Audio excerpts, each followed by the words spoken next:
Hey everybody, what's up? I'm bringing you a story from Digital Spy today. Rings of Power bosses admit what didn't work in Season 1. It always has to tie back into the largest stakes. The Lord of the Rings of Power showrunners J.D. Payne and Patrick McKay, definitely not getting tired of hearing those names anytime soon, have said elements of the first season didn't work as planned. Really, no kidding. Gee, I wonder what didn't work in the Rings of Power. Let's read about it. In an interview from The Hollywood Reporter, the pair spoke at length about the Amazon TV series, of which the first season is due to conclude this Friday. Oh, really? Is it? I completely forgot. I was so focused on other things. Like House of the Dragon. Just saying. The show, which is set thousands of years before the events of The Hobbit and The Lord of the Rings, has garnered generally positive reviews so far, but has received some criticism for its slow pacing. Really, it's garnered generally positive reviews.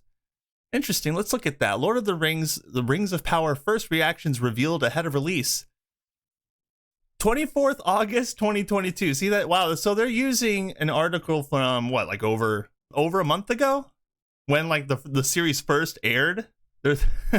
So they're using the initial viewings as justification for it being a good show, basically. That's what they're saying. Like, it's a good show. We got good views, first couple weeks. And it's received some criticism for its slow pacing. Some criticism, though? The criticism is pretty widespread. I really don't know how else to put it. It's just, everybody is criticizing it. And it's not just for the slow pacing. I think it's got just a few more problems than that.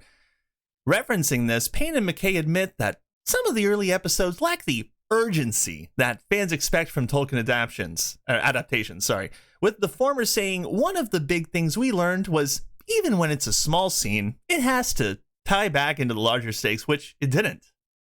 If that's something you believe, J.D. Payne and Patrick McKay, then why didn't you do that?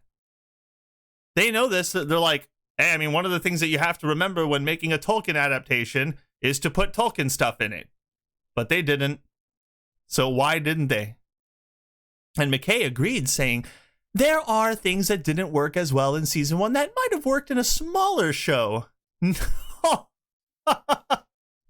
How about an I'm sorry? Let me know in the comments if you guys see an I'm sorry anywhere in this article. We're sorry for ruining the show. Okay, just look for it.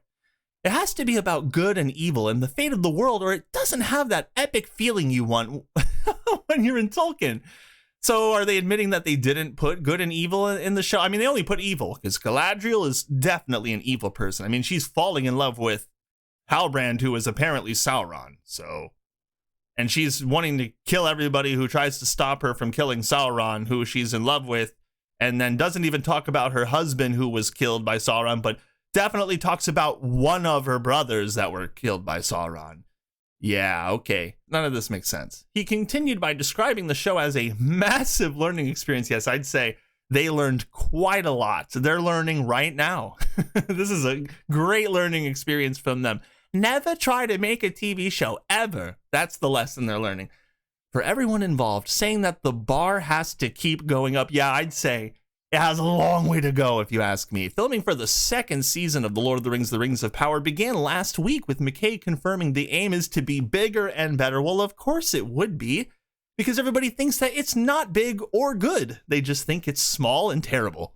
So, of course, they're going to say, oh, yeah, no, don't worry, we'll do better the second season. By season 3, it really picks up, guys. Don't worry. Like a second season, we'll build it up a little bit. And then in season 3, all of those character arcs that you've been wishing for 2 seasons would get a little bit of progress.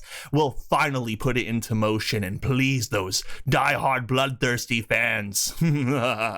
The series will face competition from a new film in the Lord of the Rings franchise, with Warner Bros. Studios announcing The Lord of the Rings last year. This is an animated film directed by Kenji Kamiyama. It comes out in 2024. And let me know if you want me to cover that as well. I heard about it, but I haven't looked into it all that much. But this whole article just screams panic to me. They're clearly just panicking, and it's all on the way down. Currently, we're in a down spiral where the creators of the Rings of Power are just really being put through the ringer. They're getting backlash from all sides, and And Amazon and anyone working on the show is going to do anything in their power and everything in their power to defend it to the grave. And at this point, that looks exactly where it's headed, just straight into the grave at the base of Mount Doom. I hope you all have a beautiful day. Like and share this video, subscribe, click that notification bell, and I will see you all next time.